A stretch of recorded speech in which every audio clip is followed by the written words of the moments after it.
Most people looked at, and some of the questions that were asked or messaged were, well, I like some things in A where she's moving the whole time, and then I like some things in B, and then other inferences in terms of, well, I don't think anything, I like that she's in motion. We can't do anything from a dead stop. Those are some of the comments that we were getting to try to figure out which one was the winner.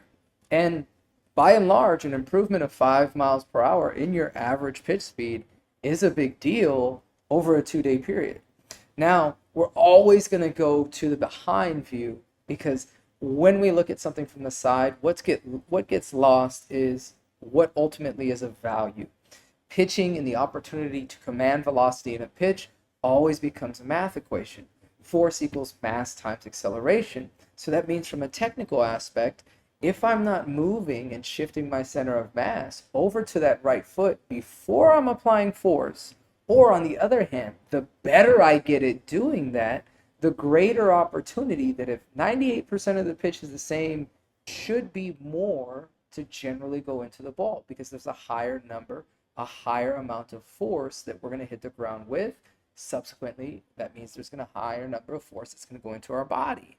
All that inherent motion in option A, when we decide to make the decision to apply force and our body weight into the ground, majority of our weight is in between both feet. And because we're still actively pushing with the back foot, we're going to see what is very typical for a lot of athletes and pitchers.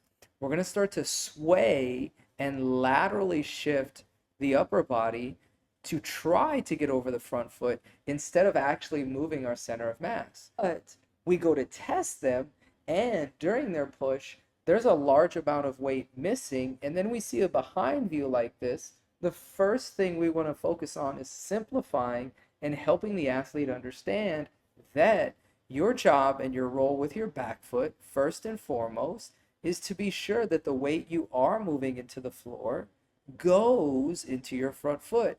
And while the side view may look like that's occurring, we don't get to see all this weight on this side that is not going to load the front foot and provide a consistent opportunity for energy to be there at landing, which is the energy we can pull from. And so let's dive a little deeper into that example of, okay, well, she looks like she's at a dead stop, or she looks like she's standing still, which is, I will say, for a lot of the pitchers I coach, a lot of PCs say that I don't like a static start. Well, number one, this isn't a static start.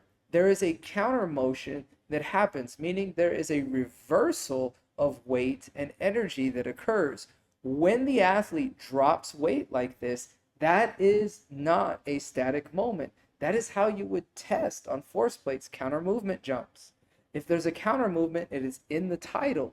There is an amount of force. There is not stillness. There is preparation that gets allowed to happen to push more. So all we did was simplify things and say, hey, your back foot should be a steering wheel and take you over your front foot more consistently.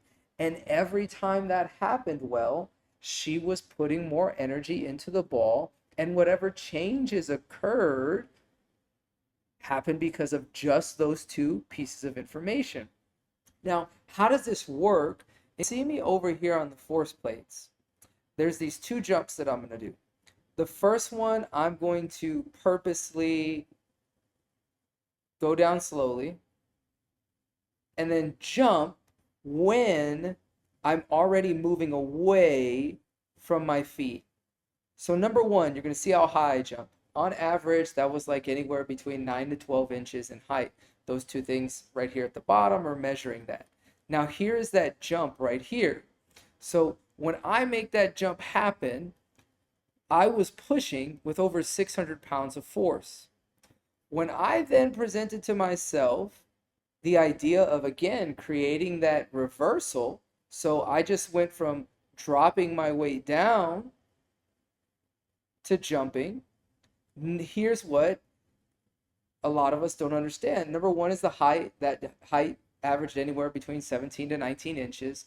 But if we look at the two graphs here now, and we know those two jumps, you see that right here, my 213 pounds dipped, to 90 pounds, that was when I quickly descended into the floor. And then here's my push. You'll notice that I pushed harder force-wise with that stiffer impulse.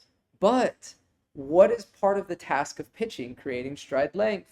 So in that context, this is an easy way for you to understand that I didn't jump as high, and part of the context is creating stride length.